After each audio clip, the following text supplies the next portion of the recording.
Hello. I am back with another video. Welcome to my channel. And first of all, before I go any further, I just wanted to say thank you guys for being here.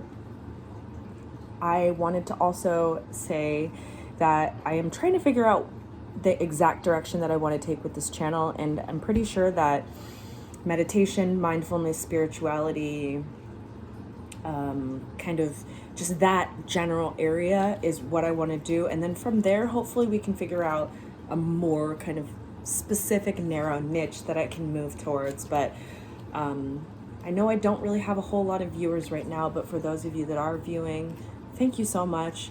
Please like this video, leave me a comment below if you are here. Just let me know that you're here and let me know that you're watching. It would really mean a lot to me because, you know, it's just crazy times, and I really want to kind of use the experiences that I've been through to share my stories with you guys and hopefully connect and figure out a way to kind of help heal the world, you know, through these really hard times.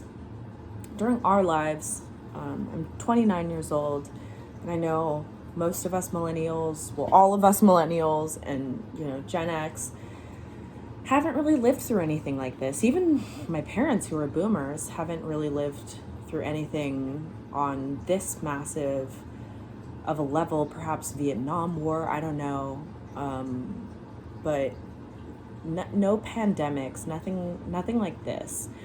And I think that a lot of us right now, similar to myself, are kind of having this real spiritual awakening and realization that things may not be as they appeared, or beliefs may be coming into question. And I know that kind of an inclination is to fight that and to try to prove your pre-existing belief correct. They may find difficulty in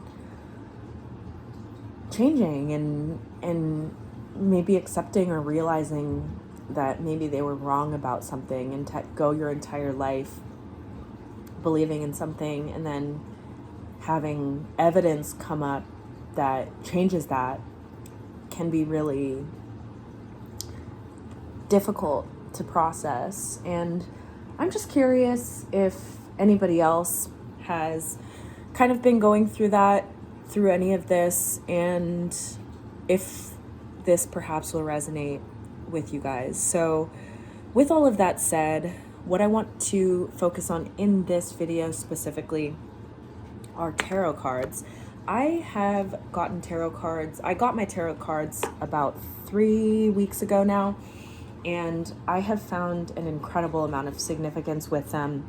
My dad is he has a PhD in toxicology, and he's the most rational person you will ever meet. He does not believe in ghosts. He does not believe in spirituality, really. He does not believe in anything other than hardcore science. And while I love my dad and I respect my dad, I think that nobody is right about anything, right? Science is not right. No individual religion is right. No individual theology on anything is right. And I think that the integrative approach of learning many, many different theologies and ideas about why the world exists, you know, from an anthropological perspective to an archaeological perspective to a historical, political, sociological, scientific, spiritual. I think every single one of those things matters, and I think that we need to continue, and I think that this process is happening, but we need to continue kind of bridging those gaps between these separations in different ideologies, because I think the extremists of really any belief system are what cause the world to go into flux and to have problems, because ultimately no one idea is right, and all of them in some way are right? So I think it's about understanding as much as we can and piecing together as much as we can and believing and trusting, as opposed to disbelieving. I think that that's where science kind of has its limitations, is that the scientific theory chooses to disbelieve before it believes, right? So you have to prove something to be real in order for it to be real through the scientific mindset. And there's so much that in the world that you cannot understand through just straight science, or perhaps the methods or the tools haven't been developed that allow us to understand science. I think, looking back through mythology and legends throughout time, I think that really what legends were in the past are science that has not been figured out yet, right? Like there's a lot of legendary things that now can be attributed to some sort of scientific understanding. So there's just, in anything that can't be really understood through science yet is still a part of the spirit world. And that's not to say that it's not valid or that it's not real. It's just something that we can't measure yet.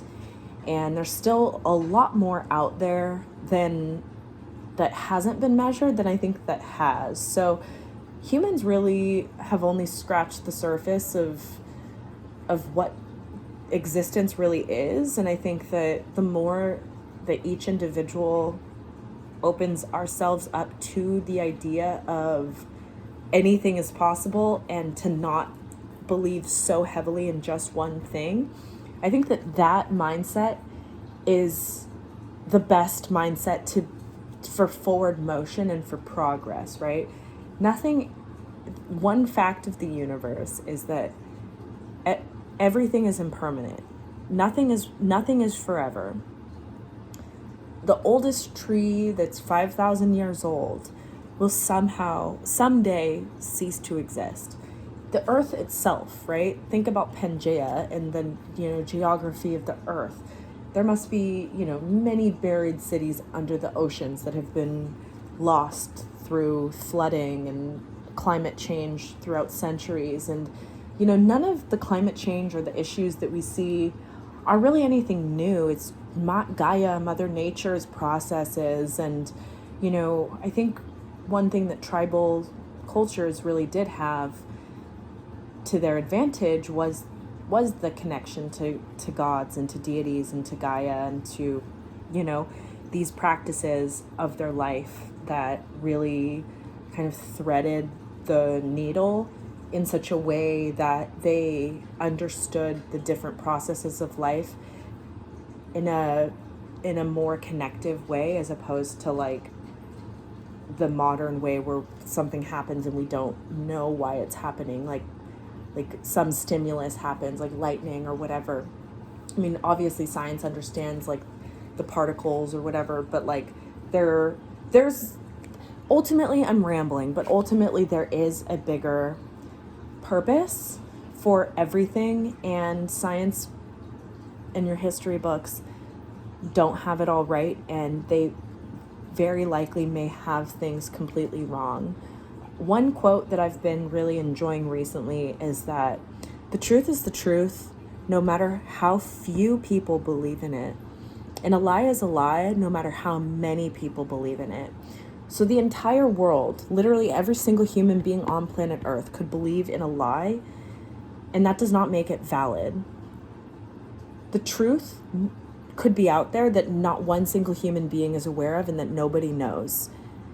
And that is the truth. So kind of shifting my perspective, at least, into that space of just kind of being and existing. I guess it's a very kind of Buddhist way to live, but that for me has helped a lot with stress, mental health, anxiety.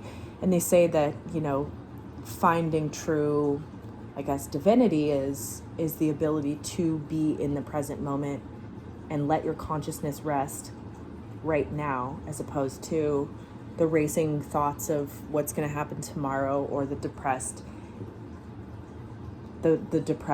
anger at what happened yesterday. So I'm kind of rambling here, but I do hope that some of this is valuable to you guys.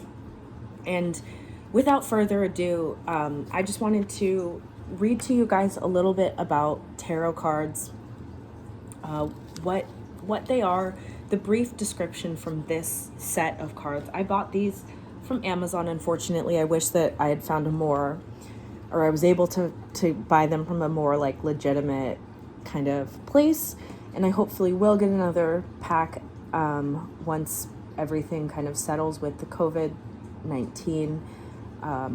But yeah, for now, I'm going to be using this Amazon set, and it is from Manda Limited.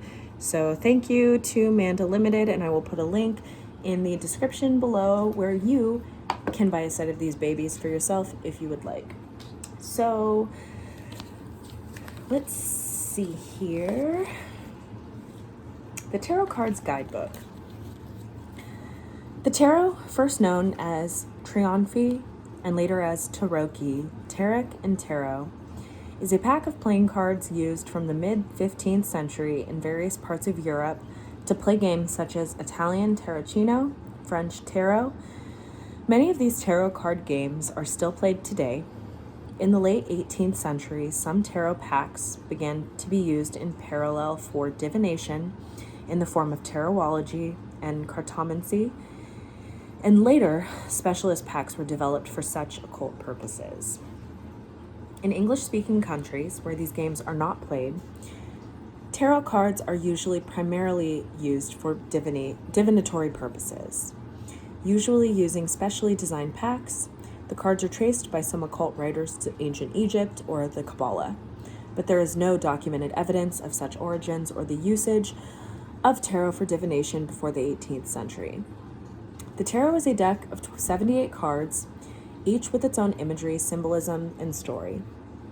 The 22 major arcana cards represent life's karmic and spiritual lessons, and the 56 minor arcana cards reflect the trials and tribulations that we experience on a daily basis.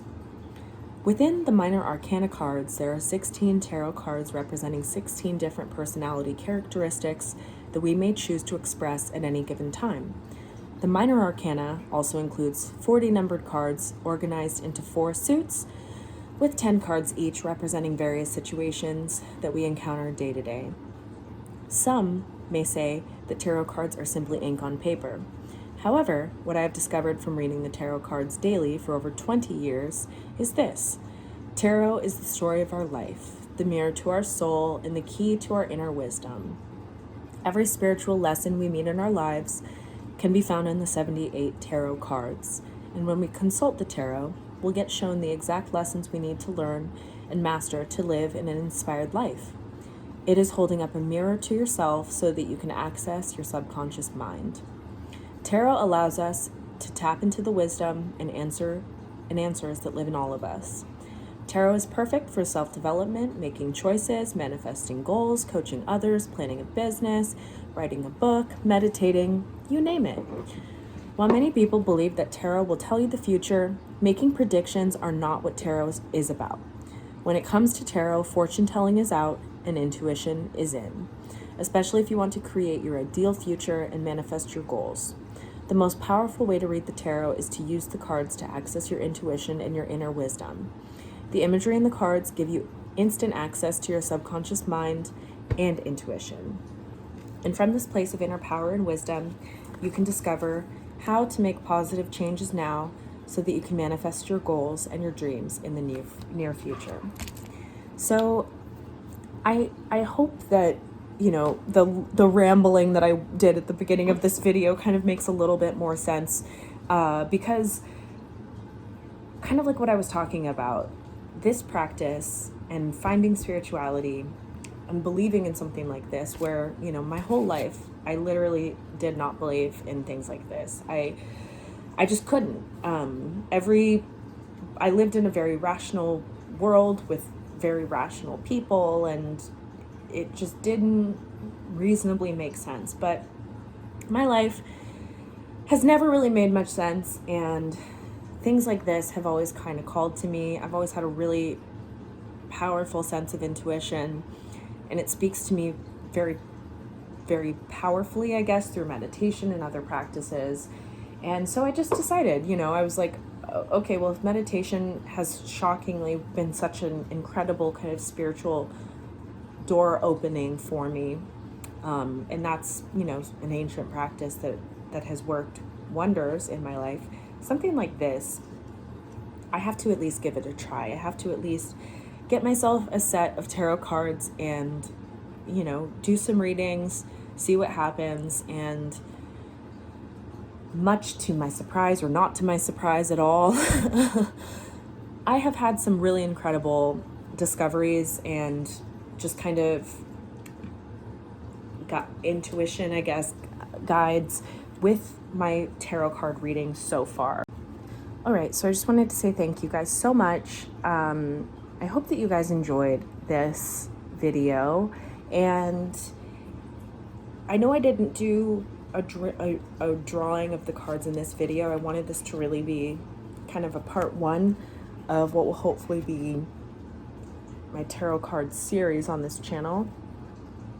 And I really just wanted to introduce you guys to the cards. The introduction of this series is going to continue, and the next video I want to share is going to be reading through each of the cards, getting to know what they mean, what they are, despite the fact that a lot of this is really intuition. So the meaning of the cards is just really to get kind of a background understanding, but ultimately, as the practice develops, you really kind of get a sense of intuition with the cards as opposed to the hardcore reading. But I think the educational factor and learning and teaching you guys definitely helps teach me too. So again, I love you guys. I hope that you guys enjoyed this, and hopefully, we can continue to learn the world of tarot together. And I will see you guys in the next one.